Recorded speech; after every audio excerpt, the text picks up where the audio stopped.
오늘부터 야고보서 강해를 설교하겠습니다. 이 야고보서는 여러분이 아마 상식적으로도 알 겁니다. 믿음뿐만 아니라 행함을 강조하고 있어요.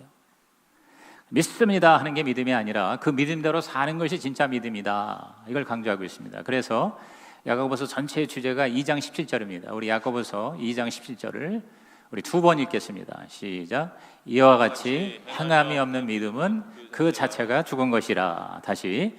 이와 같이 행함이 없는 믿음은 그 자체가 죽은 것이라. 그래서 죽은 것이라면 어떡합니까? 그러므로 우리는 믿음과 함께 행함, 마치 수레가 앞으로 나가려면 두 바퀴가 있어야 되잖아요. 두 바퀴가 믿음이라는 바퀴와 행함이라는 바퀴입니다. 제가 지난 3주 동안 하나님의 음성을 듣는 것에 대해서 여러분에게 설교했어요. 그 하나님의 음성을 우리가 듣는 것으로 만족하지 말고 그 들은 대로 어떻게 해야 돼요? 살아야 되잖아요. 순종해야 되고 실천해야 되고 실행해야 됩니다. 요새 그 자기 개발 관련된 서적을 보면 뭐 이렇게 하면 성공한다, 저렇게 하면 잘 된다, 뭐 이런 많은 책이 있는데 최종으로 나온 책이 뭔지 알아요? 실행이 답이다 라는 책이에요. 한번 따라합시다. 실행이 답이다. 그 베스트셀러예요. 그 책 굉장히 좋은 책입니다. 뭐 여러 가지 이론이 있고 여러 가지 원리가 있고 주장이 있지만 결국 뭐냐, 아무리 정보가 지식이 많아도 좋아도 그걸 뭐예요? 실행해야 된다, 그 말이에요. 맞습니다. 우리 예수 잘 믿는다는 게 뭐예요? 성경을 많이 아는 것이 아니에요. 교리를, 저와 여러분이 정보를, 성경의 지식을 잘하는 게 예수 잘 믿는 게 아니에요. 그대로 살아야 돼요. 그래서 저는 앞으로 몇 주 동안 이 야고보서를 여러분이 읽어나가면서 또 강해를 들으면서 여러분의 삶이 정말 하나님의 말씀대로 실천하는 삶이 되기를 주님의 이름으로 축원합니다. 축원합니다. 먼저 이 1절을 한번 읽어보겠습니다. 다 같이 시작. 하나님과 주 예수 그리스도의 종 야고보는 흩어져 있는 12지파에게 문안하노라 그랬어요. 자, 여기 보면은 누구한테 썼는가가 나와 있죠. 우리 보통 편지 쓰면은 아버님 전상소 사랑하는 아들에게 하고 그것을 받는 수신자를 먼저 쓰죠. 그리고 쫙 내용 쓰고 난 다음에 맨 마지막에 아들을 올립니다. 또는 사랑하는 아빠가, 이렇게 발신자를 마지막에 써요. 그런데 우리 1세기에 이 신약 시대에는 편지를 쓸 때에 보낸 사람, 발신자나 받는 사람, 수신자가 처음부터 나와요.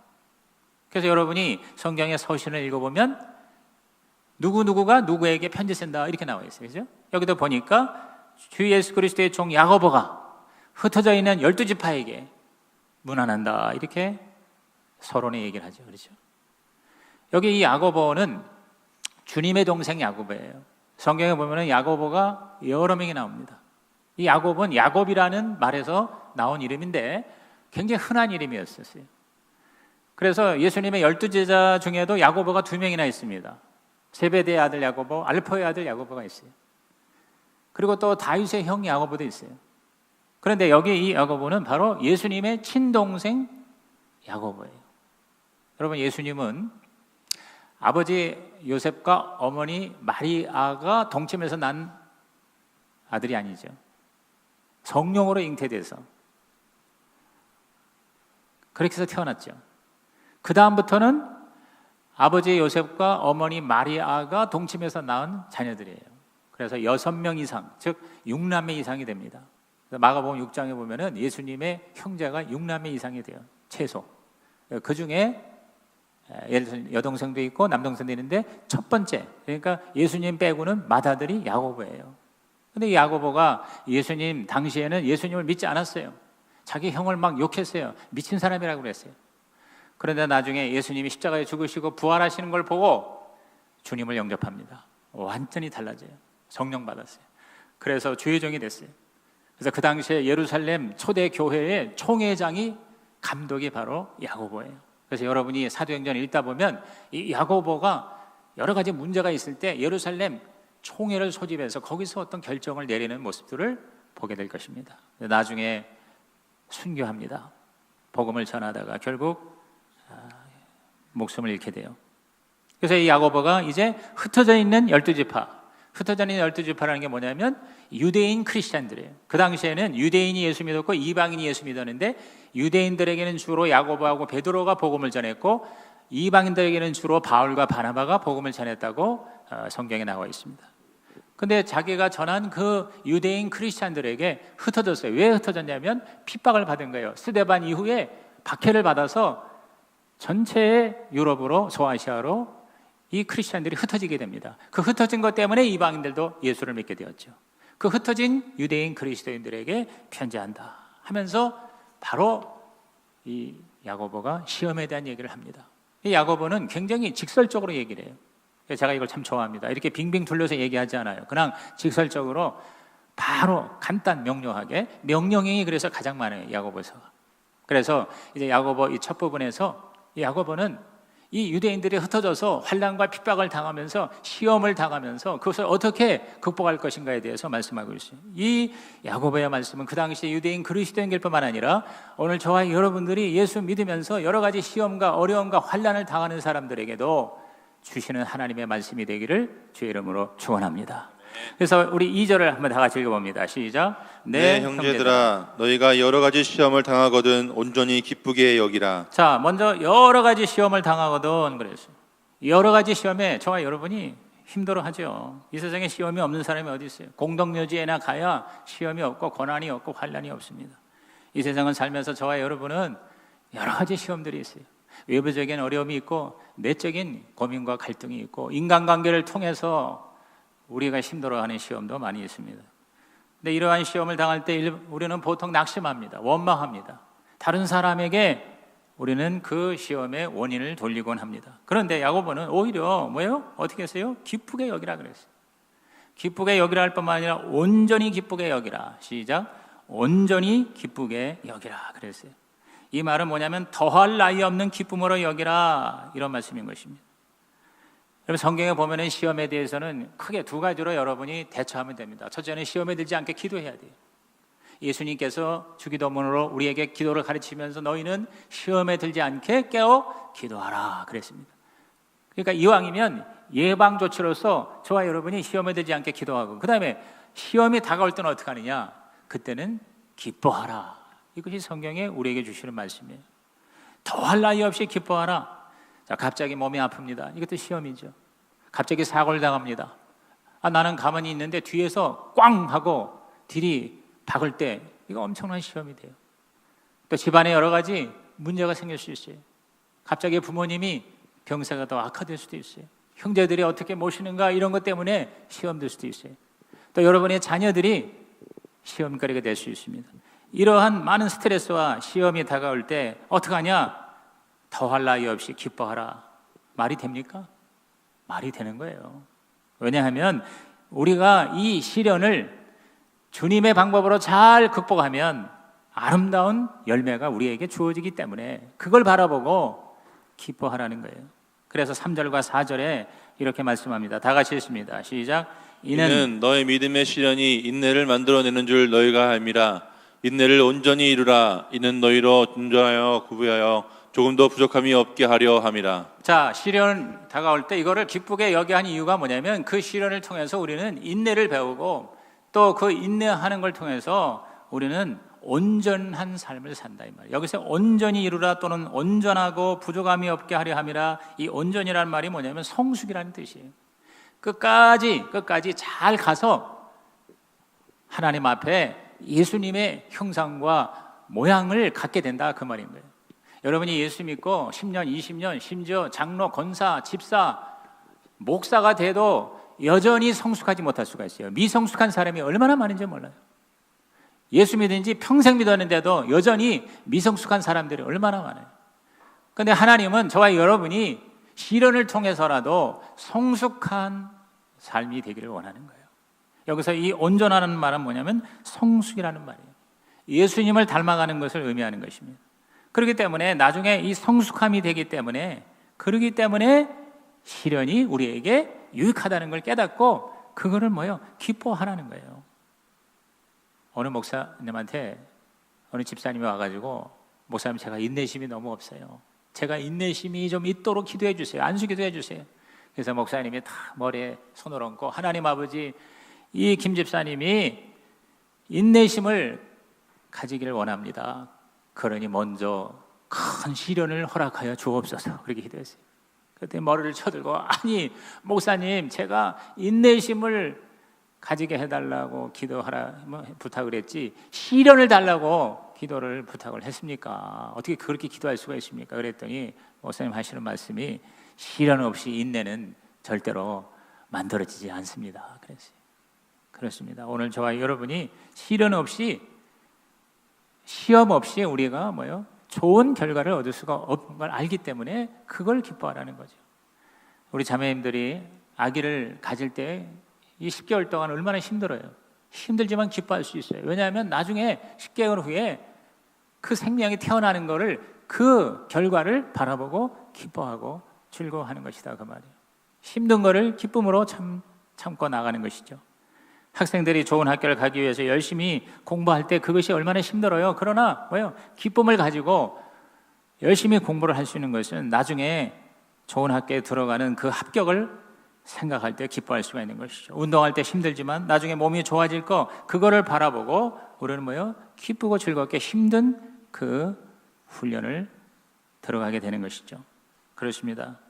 우리 인생의 변화는 고난 가운데서 일어나는 것은 상식에 속합니다. 알지만 우리가 이것을 받아들이기가 힘들어요. 여러분, 우리가 고난을 통해서 인격이 변화되는 것을 우리는 경험할 수가 있습니다. 여러분, 축복을 받아서 인격이 변화되지 않아요. 여러분이 복을 받는다고 인격이 변화됩니까? 변화되지 않습니다. 인격이 변화되는 것은 고난과 시련을 통해서 변화가 된다는 것입니다. 여러분, 여기 대해서 동의하시죠? 우리가 그리스도를 닮아가는 데에는 단순히 복만 많이 받아서 되는 게 아니라 우리에게 거쳐가야 할 시련과 시험을 잘 통과할 때 우리는 우리의 모든 마음의 성품이나 인격이 주님을 닮아갈 수가 있는 것입니다. 그렇기 때문에 우리는 이 시험을 당할 때 원망하거나 불평하거나 더 나아가서 하나님까지 탓하는 일이 없도록 조심하라는 거예요. 그래서 13절에 이렇게 말씀합니다. 우리 13절을 다 한번 읽어봅니다. 시작. 사람이 시험을 받을 때 내가 하나님께 시험을 받는다 하지 말지니 하나님은 악에게 시험을 받지도 아니하시고 친히 아무도 시험하지 아니하시느니라. 시험이라는 것이 하나님 우리에게 주시지 않습니다. 하나님은 허락은 하세요. 그러나 주시는 분은 아니시라는 거예요. 모든 시험은 대다수 사실 우리의 욕심 때문에 생기는 겁니다. 우리가 하나님 앞에 올바로 서지 않기 때문에 우리에게 다가오는 것이죠. 또 올바로 섰다 할지라도 이 세상이 워낙 죄악으로 관영한 세상이기 때문에 우리가 주님 뜻대로 살려고 하면 반드시 어려움이 있을 수밖에 없어요. 시험이 있을 수밖에 없습니다. 사람들로부터 핍박을 받을 수밖에 없는 것이죠. 그렇기 때문에 하나님은 우리에게 시련을 주실 필요가 없어요. 왜? 우리를 괴롭히는 시험이나 시련은 이 세상에 너무나도 많이 존재하기 때문인 것입니다. 그러나 그 시험을 허락은 하신다는 거예요. 가끔 허락하시는 거예요. 왜? 그 시험을 통해서 우리가 결국은 성장하고 성수할 수 있기 때문인 것입니다. 우리가 시험을 당할 때 하나님은 허락만 하는 게 아니라 알아서 하라지 아니하시고 우리가 구할 때에 우리를 도와주신다는 것이죠. 또 시험의 기간도 정하셔서 마냥 무한대로 시험당하게 하는 게 아니라 반드시 끝이 있게 하시는 거라 그 말입니다. 그래서 제가 옛날에 고난에 대한 설교를 할 때 우리가 항상 고난을 당할 때, 어려움을 당할 때 늘 4가지를 생각하라는 거예요. 첫째는 끝이 있다, 둘째는 길이 있다, 셋째는 뜻이 있다, 넷째는 상이 있다는 것입니다. 어떠한 고난과 시련도 반드시 끝날 때가 있는 거예요. 그러니까 우리는 희망을 가지자는 거예요. 그리고 반드시 피할 길이 있다는 거예요. 자, 우리 주님께서 우리에게 바울을 통해서 주신 모든 시험에 대한 완전한 마스터 키로스의 해답이 있습니다. 그게 고린도서 10장 13절입니다. 우리 다 같이 읽어봅니다. 시작. 사람이 감당할 시험 밖에는 너희가 당한 것이 없나니 오직 하나님은 미쁘사 너희가 감당하지 못할 시험 당함을 허락하지 아니하시고 시험 당할 즈음에 또한 피할 길을 내사 너희로 능히 감당하게 하시느니라. 저는 하나님 얼마나 좋으신 하나님이고 얼마나 친절하신 하나님이기에 저와 여러분에게 시험을 허락하실 때 반드시 전후 좌우 모든 것을 다 생각하시고 주신다는 거예요. 감당할 만한 분량 안에서 허락을 하실 뿐만 아니라 반드시 이거를 극복할 수 있는 또는 피할 수 있는 길을 우리에게 허락해 주신다. 여러분, 이 말씀이 문자 그대로 하나님의 저와 여러분이 주신 해답을, 하나님의 기림을 믿으시기를 주의 이름으로 축원합니다. 하나님 우리에게 반드시 어려움을 주실 때 이것이 끝이 있고 길이 있고 그리고 그걸 통해서 반드시 우리에게 깊은 의미를, 뜻을 깨닫게 하시고 그리고 궁극적으로는 우리에게 상을 주신다는 것이죠. 여러분, 이러한 하나님의 섭리를 깨달을 때 우리는 기뻐할 수가 있는 거예요. 감정적으로 기뻐하라는 게 아닙니다. 여기서 말하는 이 기뻐하라는 거는 그냥 기뻐하라는 게 아니라 기쁨으로 여기라 이렇게 말씀하신 이유가 있어요. 그것은 바로 뭐냐? 내가 기뻐하기로 의지적으로 결심하라는 거예요. 감정적으로 기뻐해서 기뻐지는 게 아니라 감정적으로는 기쁠 수가 없어요. 오히려 슬프죠. 오히려 짜증이 나죠. 그러나 내가 의도적으로 믿음으로 결단하는 거예요. 내가 기뻐하기로 결심하는 것이죠. 그럴 때 우리 하나님께서 우리에게 진정한 기쁨을 허락해 주신다는 것입니다. 그리고 이것을 끝까지 감당할 수 있도록 이 온전히 이루라는 말은 끝까지 견디라는 뜻입니다. 다시 말해서 인내하라는 것입니다. 오늘 저와 여러분께서 이러한 자세를 가질 때 하나님은 반드시 도와주실 줄로 믿는 것입니다. 그리고 마지막 뭡니까? 지혜를 구하라는 것이죠. 하나님 앞에 나와 기도하라는 것입니다. 자, 5절을 읽겠습니다. 시작. 너희 중에 누구든지 지혜가 부족하거든 모든 사람에게 후히 주시고 꾸짖지 아니하시는 하나님께 구하라. 그리하면 주시리라. 그냥 단지 견디라는 게 아니에요. 그러니까 무조건 의도적으로 의지적으로 기뻐하라는 게 아니라 그것을 극복할 수 있는 하나님의 지혜를 받으라는 것이죠. 그래서 오히려 이 어려움과 시련과 고난을 통해서 생각지 않은 하나님의 또 다른 기회를 우리에게 허락해 주신다는 것입니다. 오늘 저와 여러분께서 어려운 과정을 통과하는 그 모든 걸 통해서 오히려 새로운 길을 발견할 때가 얼마나 많습니까? 또 새로운 하나님의 또 특별한 우리를 향한 하나님의 뜻을 발견할 때가 얼마나 많습니까? 그러므로 우리 하나님 앞에 무릎을 꿇고 기도를 함으로 여러분이 하나님이 주시는 하늘의 지혜를 가지고 여러분에게 다가온 모든 시련을 하나님께서 주시는 축복의 또 다른 은혜로 받아들이시기를 주의 이름으로 축복합니다. 우리가 어려움을 당할 때 사람에게 구하지 말고 하나님께 구하는 자세가 필요합니다. 사람은 역시 사람입니다. 그러므로 아무리 나에게 잘해주는 사람도요, 자꾸만 가져가서 얘기하면 짜증을 낼 수밖에 없어요. 꼭 그 사람이 나빠서가 아니라 자기도 어떻게 도와줄 수 없는 자기 자신에 대한 짜증을 내게 되는 거예요. 여러분도 그런 거 경험 많이 하시죠? 누가 자꾸 와서 같은 얘기를 반복해서 자꾸만 요청을 하면 짜증이 날 때가 있어요. 내가 도와줄 수도 없는데 자꾸 와서 얘기하면 서로 스트레스가 되는 것입니다. 그렇기 때문에 한두 번 다른 사람에게 도움을 요청하되 그 다음부터는 진짜 문제의 해결자이신 하나님께로 찾아가서 하나님 앞에 기도의 자리에 참여하여 우리 하나님께 구할 때 우리 하나님께서는 지난주 3주 동안 말씀하신 것처럼 구하는 자에게 하나님의 음성으로 여러분에게 말씀해 주실 줄로 믿는 것입니다. 하나님의 지혜로 도움을 받아서 문제를 해결하거나 시험을 극복한 경험이 저와 여러분에게 얼마든지 있을 수 있지요. 저도 지난날을 돌이켜볼 때 결정적인 어려움이 있을 때 어느 누구도 도와줄 수가 없어요. 내 아내도 내 부모도 또 나의 목사님도 나를 도와줄 수 없을 때 그때 저와 여러분이 찾아갈 마지막 자리가 뭡니까? 바로 하나님의 자리죠. 그때 하나님 앞에 모든 걸 내려놓으면 갑자기 희한하게 우리 하나님께서 전혀 내가 보지 못했던 다른 길을 보게 하시는 거예요. 그래서 제3의 길을 우리에게 허락해 주셔서 그 길로 걸어갈 때 모든 문제가 합력하여 선을 이루어 주실 줄로 믿는 것입니다. 우리가 하나님께 기도할 때 하나님의 지혜를 말씀하시는데 듣지 못하는 이유가 무엇일까요? 마지막으로 6절 이하 8절을 다 같이 읽어봅니다. 시작.